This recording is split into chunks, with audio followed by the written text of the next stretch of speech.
네, 안녕하세요. 태양광입니다. 오늘은 2022년 1월 7일입니다. 벌써 22년이 다 왔습니다. 지금 요즘 시기에 발전소 매출들이 워낙에 좋다 보니까 또다시 이슈화가 좀 많이 되고 있고, 지금의 매출들이 계속 고정돼서 가는 게 아니다 보니까, 약간은 부탁 말씀, 조금은 조심스러운 말씀을 드릴 거고요. 시장 상황이 워낙에 좋다 보니 저 같은 사람들은 이런 이야기를 드릴 수밖에 없는 거고, 시장은 계속 흐르면서 진행을 하다 보니까 지금의 상황이 계속 가진 않을 수도 있다. 그리고 지금 상황이 안 좋더라도 앞으로 얼마든지 좋아질 수 있다. 시장 상황이 흐르는 것들을 좀 면밀히 지켜보셔야 한다라는 얘기들을 먼저 드려야 될 것 같습니다. 일단 새해 복 많이 받으시고 2022년에도 올바른 정보를 제대로 전달할 수 있도록 노력하겠습니다. 먼저 시장 상황부터 살펴볼 겁니다. 이번 주에 제일 많이 나오는 얘기들이 이런 얘기들이었던 것 같습니다. 현물 금액이 4만 원을 넘었어요. 그러다 보니까, 그리고 현물 금액이 4만 원이 넘은 게 중요한 게 아니라 S&P가 지금 육지가 150원을 넘어서 160원에 육박을 하다 보니, 제주도는 200원이 들어갔고요. 160원인데 장기 거래 계약을 할 필요가 있을까요? 라는 얘기들이 제일 많죠. 그런 얘기가 나올 수밖에 없고, 왜냐하면 지금 S&P 160원에 REC 현물금액 4만원만 더해도 200원이 되지 않습니까? REC당 1000kW당 20만원 꼴이 되는 건데, 그러다 보니 또다시 설레이기 시작하십니다. 엄청나게 설레이죠. 20만원이 넘었다. 그리고 뭐 지금 S&P 더하기 REC 가격이 낮게 계약이 되신 분들은 야, 이걸 어떻게 해야 되지? 라는 얘기들을 되게 많이 하시는 것 같습니다. 그런데 이런 상황이 전에도 있었습니다. 지금만 있는 게 아니라 시장 흐름은 계속 변동폭을 가지고 흘러내려오는 거다 보니 지금만 이런 상황이 있는 게 아니라 이전에는 이런 상황이 없었나? 라는 것들을 한번 살펴보려고 제가 이번 시간에는 요거를 간단하게 준비를 했고요. 요거는 시설비, 킬로와트당 시설 단가, 여기 같은 경우는 월 평균 매출을 제가 대략적으로 적었습니다. 그래서 월 평균 매출은 빨간 걸로 잡아놨고 시설 단가는 파란색 막대 그래프로 그렸습니다. 그리고 연도별로 시간이 흐르는 것들을 정리를 했죠. 저 같은 경우는 2016년에 태양광을 시작했다 보니 2016년부터 2006년이네요. 정말 많이 됐구나. 2006년부터 태양광을 시작했다 보니 2006년 이후로 지금까지 시장이 어떻게 변화하고 어떻게 달라지는 것들을 계속 보면서 왔겠죠. 그러다 보니 지금 당장 좋아졌다라고 해서 엄청나게 좋을 것이다 라고 예상을 하기가 어렵습니다. 언제 어떻게 또 낮아질지 모른다라는 생각도 해야 되고, 시장이 되게 침체되어 있더라도 앞으로 좋을 수 있다라는, 그게 끝까지 가진 않습니다라는 말씀을 되게 많이 드렸던 거죠. 왜냐하면 이런 것 때문에 그렇습니다. 2012년에 S&P가 갑자기 폭등을 했죠. 그래서 지금 오늘 얼마 나왔습니까? 아까 15만원대 나왔는데 2012년에 이 정도 금액들이 나왔었습니다. 그런데 그때는 꾸준하게 12년, 13년, 14년까지 S&P가 되게 높은 수준이었어요. 그래서 우리가 REC 수익 분석을 할 때, 발전소에 대한 수익 분석을 할 때, 발전사랑 같이 프로젝트 진행을 할 때, 아니 S&P가 15만원, 16만원이 넘어가는데 왜 기준가를 이렇게 낮게 잡아줍니까? 라는 얘기들을 되게 많이 했습니다. 그때 당시에 발전사에서 저희 쪽으로 향후 12년에 S&P 예상액 2012년, 2013년도에 12년 동안 S&P 평균가를 잡는데 104원인가 잡았던 것 같습니다. 110원이 안 되는 수준이었어요. 110원이 왔다 갔다 하는 수준을 12년 예상가로 잡더라고요. 그래서 왜 그러냐, 지금 S&P가 14만원, 15만원, 150원이 넘어간 지가 언젠데 아직도 10만원 돈밖에 안 잡아주냐 라고 얘기를 했더니, S&P가 많이 폭락을 할 겁니다. 떨어질 거고 안정이 되다 보니까 10만원 이상 잡는 것도 되게 다행입니다 라는 얘기를 했었는데, 3년 동안 S&P가 높았었다 보니 그 말을 이해하기가 어려웠습니다. 이렇게 지금 150원이 될 때는 60원인 걸 상상할 수가 없거든요. 사실은 60원일 때가 기억이 안 납니다. 그런데 그런 시간을 지나서 S&P가 폭락을 하기 시작하면서 이제는 100원이 넘었을 때가 기억이 잘 안 나는 겁니다. 사람이 그렇게 되더라고요. 발전소를 하시는 분들도 S&P 변동이나 REC 변동폭에 대해서 되게 민감하게 반응을 하는데 생각보다 되게 급격하게 변화를 합니다. REC 금액도 마찬가지지 않습니까? 갑자기 지금 4만 원이었던 게 떨어질 땐 단계적으로 떨어지질 않습니다. 6만 원에서 7만 원 사이를 계속 이어왔던 REC가 갑자기 4만 원으로 떨어졌을 때도 한순간에 떨어졌거든요. 그런 다음에 2만 원까지 그냥 다이렉트로 흘러내렸습니다. 그랬던 것들이 지금 순차적으로 다시 금액들을 회복을 해서 4만 원이 왔다고 한들 이게 4만 원이 계속 유지된다라고 보기는 어려운 거죠. 4만 원이 됐다가 갑자기 내년 2월이 돼서, 내년 2월이 아니네요. 다음 달 2월 말이 지나고 3월이 돼서 갑자기 2만 원대 미만으로 폭락할 수 있는 여지들도 있는 것들이고, 그러다 보니 제가 맨날 말씀드리는 것들은 시장 흐름을 한번 살펴보십시오. 이것만이, 지금만이 기준이라고 보실 필요는 없습니다라는 말씀들을 되게 많이 드립니다. 그럴 수밖에 없는 게 이런 것들 때문에 그렇습니다. 당연히 시설비가 밑으로 내려와 있고 매출이 이렇게 올라가 있는 데들은 좋겠죠. 수익성이 너무 좋으신 분들의 잘 잡으신 분들이 있는 거고, 반대로 이렇게 시공비는 위로 올라와 있는데 매출이 되게 많이 낮아지는 경우들도 있었습니다. 이게 정책에 따라서도 달라졌고 시장 흐름에 따라서도 달라졌고 S&P에 따라서도 달라졌는데, 가중치의 변동이라든가 아니면 RPS 제도 자체의 변화, RPS 정책의 변화, 입찰의 변화, 이런 것들에 따라서 많이 달라졌죠. 그럼에도 불구하고 지금 시장을 희망적으로 바라보는 것들을 저도 잘 알고 있습니다.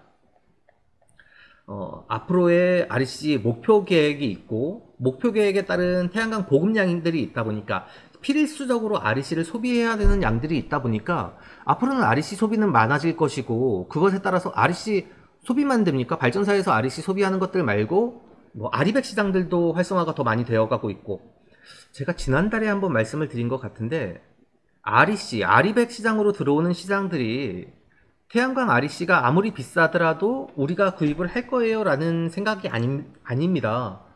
적정 수준에 들어오는 REC를 우리가 매입을 하거나 자체적으로 생산을 한다면 우리도 아리백 시장에 들어갈 의향이 있다 정도로 바라봐야 되는 게 아닌가? 그것에 따라서 시장들이 흔들리고 움직이는 게 아닌가? 라는 생각들을 되게 많이 했었거든요. 그러다 보니 시장은 계속 좋아지고, 지금 뭐 S&P도 불과 1년 전을 생각해 보십시오. 1년 전에만 해도 S&P도 너무 낮고 REC도 너무 낮아서 불과 딱 1년 전 영상을 한번 찾아보세요. 금액들이 너무 낮다 보니까 야, 이 상태로는 사업을 계속 진행할 수 있나? 우리가 얼마만 돼도 판매를 할 수 있을 것 같아요 라는 얘기들이 되게 많이 나왔을 때죠. 그런데 지금은 분위기가 되게 많이 바뀌었는데, 이 분위기가 언제까지 지속될 수 있느냐는 사업자분들이 판단을 하셔야 될 몫입니다.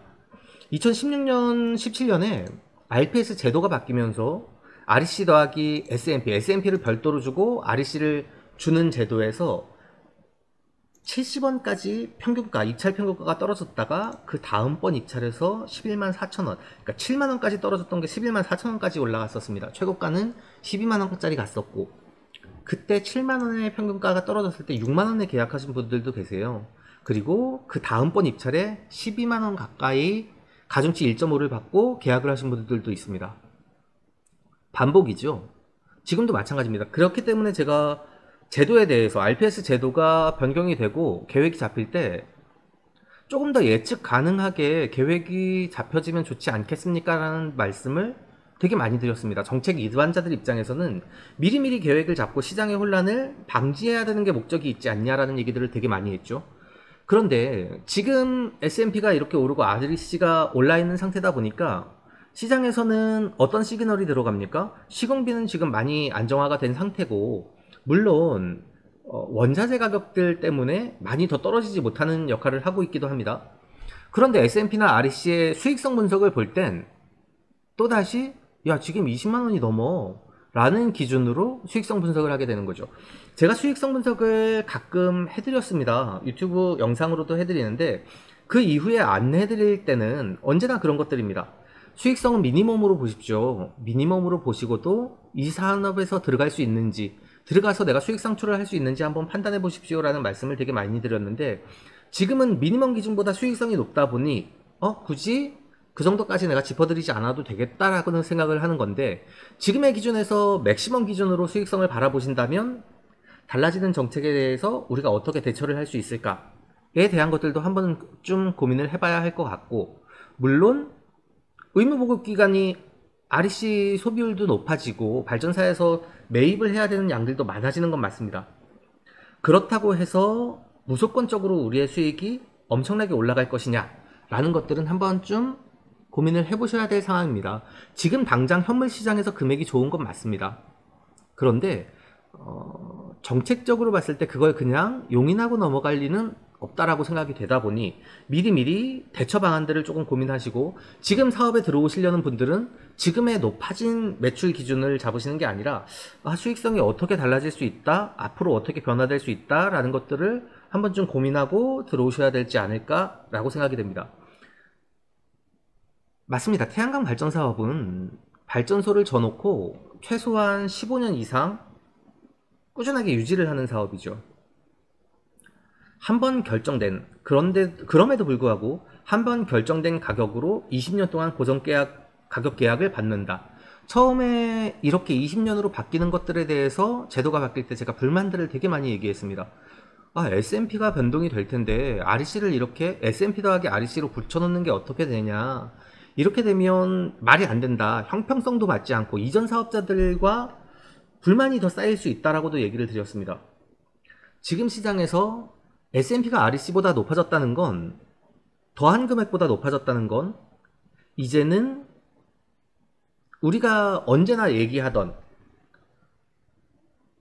그리드 패리티에 도달을 했다라고 봐야 되는 거죠. 제가 작년 초에 제주도 같은 경우는 그리드 패리티에 도달했다라고 보는 게 맞으실 것 같습니다. REC가 없고 S&P만 가지고도 자생할 수 있는 시장이라고 표현을 드렸는데, 지금 육지에서도 그 정도 효과들이 나오고 있고, 그런데 제가 봤을 땐 이 금액들이, 이 정책과 이 제도들이 그대로 유지되진 않을 거다. 지금의 시장을 가지고 타겟으로 보고 상반기 입찰을 준비하신다면 상반기 입찰에는 반드시 참여를 하시는 게 좋지 않을까요?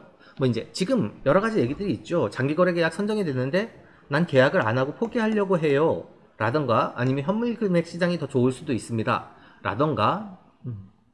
좋습니다. 그거는 각자의 판단이다 보니까. 다만 지난 시장들이 어떻게 변해왔느냐, 지난 시장들의 매출들은 어떻게 달라져 왔느냐는 한 번쯤 판단을 해보시고 앞으로 어떻게 달라질 수 있는지를 고민해 보시는 게 좋을 것 같아서 이 도표를 만들어서 한번 공유를 해드렸습니다. 태양광 산업은 우리의 마음대로 굴러가는 사업이 아닙니다. 사실은 어떻게 보면 S&P가 흔들리고 S&P나 REC가 완벽하게 시장 체제에 논의어져 있는 것 같지만, 실질적으로 태양광 산업은 정책 위반자들의 목적에 따라서 많이 달라졌습니다. 지금도 안 좋을 때도 좋을 때도 제가 언제나 정책 위반자들의 목적, 태양광 산업이 국내에서 지원을 받고 성장해온 과정들의 목표가 어디에 있는지를 한 번쯤 고민해 보시죠 라고 말씀을 드렸던 게, 좋아진다고 지금 당장에 좋은 것만 보고 쭉 갈 수는 없고, 나빠진다고 해서 그것만 가지고 그게 최선이다라고 얘기를 할 수는 없다라는 것들, 그리고 안타까운 발전소가 많이 있다는 걸 잘 알고 있습니다. 그럼에도 불구하고 죄송하지만 사업자 본인이 책임을 져야 될 몫이기 때문에 주변에서 얘기하는 것들, 시공업체에서 제시하는 것들, 분양업체에서 제시하는 것들만 듣고 지금 들어오시기는 무리가 있지 않나? 라고 생각을 합니다. 항상 조심하셔서 내가 가지고 가는 사업에 대한 결정권을 본인이 행사를 하셔야 되지 않을까라고 생각이 되고요. 좋습니다. 2022년을 시작하는 입장에서 매출이 잘 나오고, 저희 같은 경우는 S&P랑 REC를 별도로 받고 있다 보니까 매출이 올라가고 수익성이 많아지는 거에 대해서 좋게 생각합니다. 긍정적으로. 다만 그게 언제까지 유지될까? 라는 불안함들도 있습니다. 그리고 그로 인해서 앞전에 수익이 우리가 작았던 것들도 있고요. 제가 언젠가 말씀드린 적이 있는데 20년을 놓고 수익성을 분석해 본다면 그렇게 큰 비용이 아닐 수도 있습니다. 정말 지금의 계약관계를 막 가야 되냐 말아야 되냐를 고민을 하신다면 20년 전체 매출이 어떻게 달라지는지, 그리고 그 무엇보다 중요한 건 발전량을 제대로 나타내는 거지, 사실 발전량 10%씩 왔다 갔다 하는 건 신경도 안 쓰면서 판매 금액에만 그렇게 고민을 하시진 않으셔도 괜찮지 않을까 라는 생각이 듭니다. 2022년도 새해 복 많이 받으시고요. 오늘은 간단하게 여기까지만 정리를 하고 다음 주에도 유익한 내용으로 인사드릴 수 있도록 하겠습니다. 감사합니다. 가짜뉴스와 잘못된 정보들이 넘쳐나고 있습니다. 스팸과 사기꾼 예방을 위해서 참여가 필요합니다. 첫 번째, 3개의 점을 눌러주세요. 두 번째, 신고를 클릭해주세요. 세 번째, 스팸 또는 오해 소지가 있는 컨텐츠를 선택하세요. 네 번째, 대량 광고 또는 사용자를 현혹하는 컨텐츠를 클릭하세요. 다섯 번째, 싫어요를 눌러주세요.